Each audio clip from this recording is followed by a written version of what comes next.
Assalamualaikum warahmatullahi wabarakatuh. Baik, pada kali ini saya nak berkongsi berkenaan dengan salah satu daripada ujian non-parametric test yang menggantikan ujian ANOVA Sahala. Kalau ujian ANOVA Sahala tu ia adalah untuk parametric test yang menunjukkan bahawa data dia adalah normal. Tapi kalau data tu tak normal, yang menggantikan ANOVA Sahala ni kita gunakan ujian Kruskal-Wallis H, iaitu untuk non-parametric, iaitu data tu tidak normal. Baik, dia sama macam ANOVA Sahala, dia ada pemboleh ubah bersandar dan juga satu kumpulan pemboleh ubah bebas. Contohnya adalah macam mean pengetahuan, kita nak lawan dengan kelas. Itu kena tahu kelas mana di antara 4 variable Adil, Bestari, Cekar dan Damai ni, ada 4 kelas ni, mana yang lebih baik ataupun tak ada beza antara keempat-empat kelas. Saya tahu bahawa mean pengetahuan ini adalah pemboleh ubah bersandar yang datanya adalah tidak normal, dan ialah kelas ni adalah pemboleh ubah bebas.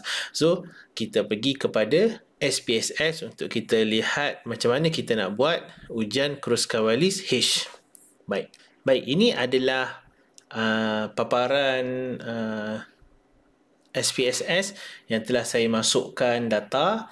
Seperti mana saya masukkan data untuk main week ni yang dalam video lepas. Jadi kat sini saya gunakan kelas, iaitu ada 4 kelas: Adil, Bestari, Cekar dan Damai. Dan juga saya gunakan mean kemahiran ada 5 dan juga pengetahuan ada 5. So ada mean kemahiran dan juga mean pengetahuan. So kita nak tahu kemahiran dan juga pengetahuan ni mana yang lebih baik antara keempat-empat kelas ataupun ianya sama. Baik, macam mana kita nak gunakan Kruskal-Wallis H ni dalam SPSS? Pertamanya kita pergi pada analyze. Kita akan pergi pada non-parametric test, sama macam main week ni U. So non-parametric test, kita pergi pada legacy dialog. So kita pergi pada K independent sample. Baik, ini adalah interface. So test variable list ni adalah pemboleh ubah bersandar, dan juga grouping variable ni adalah kita punya kelas lah. Baik, saya pergi kepada mean pengetahuan. So dia punya grouping variable ni adalah kelas. So kita kena define.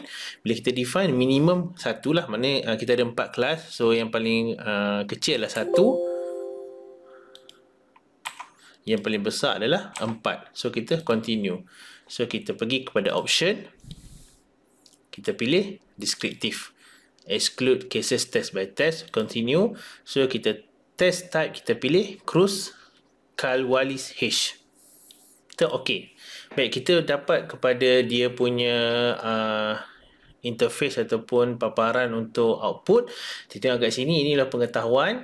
Dia ada N, dia ada bilangan pelajar dia adalah 40 orang. Mean yang seperti mana kita lihat kat sini, minimum dan juga maksimum. Ini adalah data deskriptif.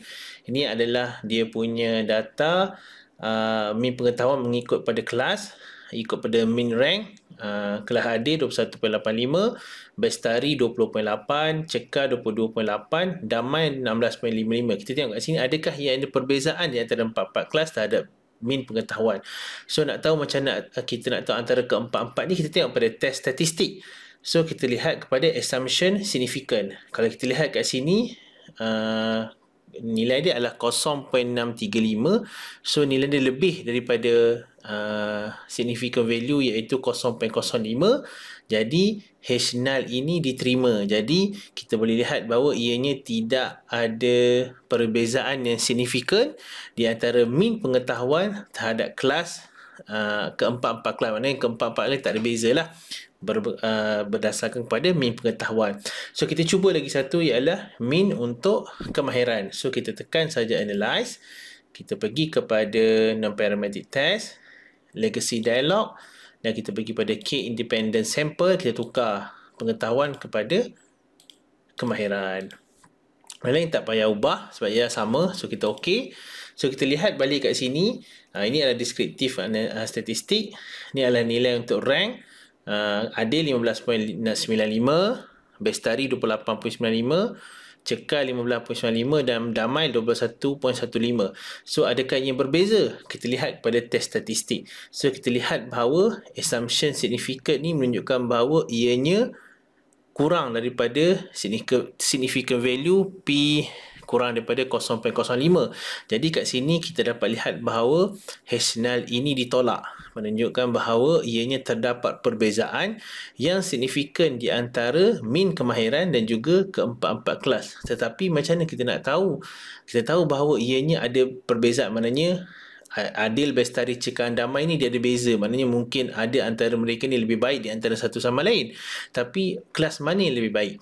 Jadi kat sini kita akan gunakan post hoc. Post hoc ni adalah ujian lanjutan terhadap Kruskal-Wallis test. Jadi kat sini kita tahu bahawa kemahiran dan juga keempat-empat kelas ni ada beza. Jadi kita kena buat satu lagi. Kita buat yang biasa, kita gunakan post hoc nak tahu antara mana yang lebih baik, lebih bagus. Kita pergi kepada analyze. Yang penting adalah significant value ni mesti kurang daripada 0.05, iaitu menunjukkan bahawa H0 ini ditolak, H alternatif diterima, perbezaan signifikan. Jadi kita pergi kepada analyze, kita pergi kepada non-parametric test, dan kita pergi terus kepada independent sample, dan kita akan dibawa kepada interface. Kita pergi kepada field, kita tekan test field ini, kita pergi kepada min kemahiran yang ada beza tadi. So kelas ini sebagai groups. So kita pergi pada setting, tak perlu ubah apa-apa sebab ianya dah jadi default. Kita akan gunakan test. So kita run. Bila kita run, kita play, kita dapat lihat bahawa ini adalah non-parametric test yang menggunakan independent sample. Kita dapat lihat bahawa kat sini significant 0.24 seperti sama, dan dia ada satu decision menunjukkan bahawa dia reject the null hypothesis. Maksudnya kita tolak null hypothesis, jadi kita ada beza, ada perbezaan antara significant antara kelas. Jadi ini pun result yang sama, 0.024 lebih rendah daripada 0.05. Jadi ini dia punya gambar raja graf. Jadi kita tengok kat sini, kalau kita lihat kat sini, kalau Adil ni, ini adalah paling rendah, dia punya dia punya nilai markah paling rendah, dan ini paling tinggi. Yang nak cerita bahawa ini adalah lebih pada graf markah sajalah. Orang kata lebih kepada summary ataupun rumusan. Apa yang kita nak lihat dekat sini? Pairwise comparison of class. So dekat sini, cuba lihat betul-betul. Sini dia buat perbezaan antara Adil, Cekal, Adil, Damai, Adil, Bestari, Cekal, Damai, Cekal, Bestari, dan juga Damai, Bestari. So apa yang penting kat sini, kita kena lihat dekat dia punya significant, dekat dia punya significant, dekat sini significant. Jadi kita lihat kat sini, di manakah nilai yang lebih, yang kurang daripada 0.05. Kalau tengok kat sini, Adil, Cekal dia tak ada beza, dia lebih daripada 0.05. Adil, Damai dia lebih daripada 0.05. So Adil, Bestari dia kurang daripada 0.05. Maknanya yang beza sekarang ni adalah Adil dengan Bestari.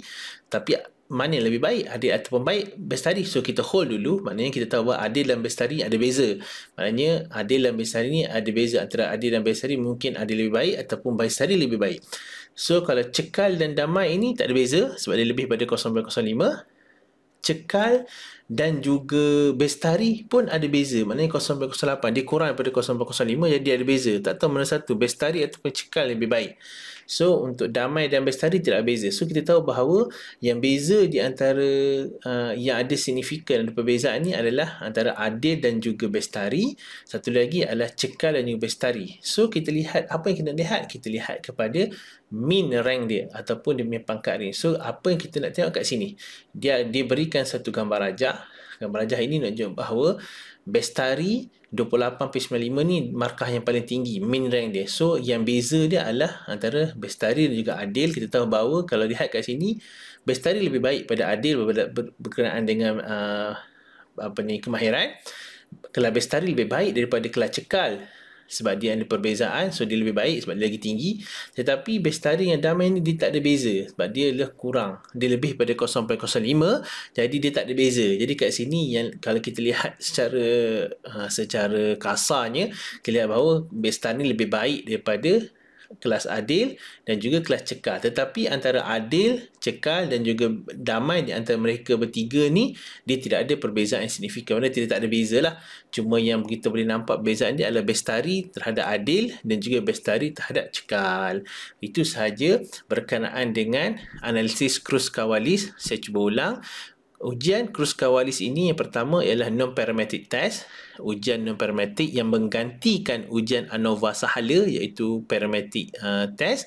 Dan kita boleh lihat kalau contoh bila kita lakukan ujian Kruskal-Wallis ni, kalau dia signifikan P dia kurang daripada 0.05, kita akan buat satu lagi ujian lanjutan post hoc iaitu menggunakan Kruskal-Wallis juga, menggunakan independent sample dalam non-parametric test. So kita akan lihat kepada pairwise comparison of kita ni kat sini kelas lah, mana yang lebih baik ataupun perbezaan antara mereka. Okey, itu sahaja video saya pada hari ini berkenaan dengan Kruskal-Wallis H, ujian non-parametric. Jangan lupa untuk subscribe channel Umar Didik. Assalamualaikum warahmatullahi wabarakatuh. Bye.